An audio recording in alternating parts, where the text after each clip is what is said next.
आणि एकनाथ शिंदेंची डोकेदुखी का वाढू शकते याबद्दल तपशीलवार माहिती बघूयात।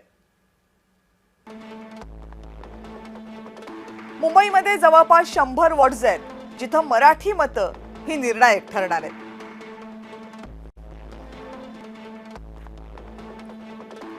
मुंबई, ठाणे, कल्याण या शहरांमधील मराठी मतं ही प्रामुख्यानं भाजप, शिवसेना, ठाकरे गट, मनसे आणि रिपब्लिकन पक्षांना पडतात। भाजपला पडणारी मतं वगळली तर शिवसेनेची हक्काची जी मतं आहेत ती कुणाच्या पारड्यात पडणार, शिंदेंच्या की ठाकरेंच्या? मराठी माणसानं राज उद्धव यांना जास्त मतदान केलं तर जागा शिंदेंच्या कमी होऊ शकतात। शिंदेंच्या जागा कमी झाल्या तर महापौर बसवण्याचा प्रयत्न फसू शकतो।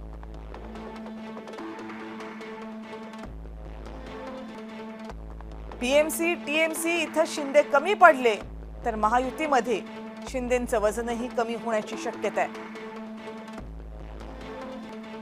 तसं झालं तर बाळासाहेब ठाकरेंचा खरा वारसा हा ठाकरे बंधूंकडेच असं विरोधक म्हणतील।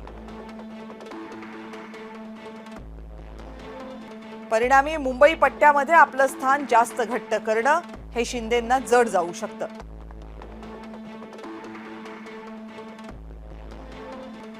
श्रीकांत शिंदेंच्या राजकीय भवितव्यावर सुद्धा याचा मोठा परिणाम होणं शक्य आहे।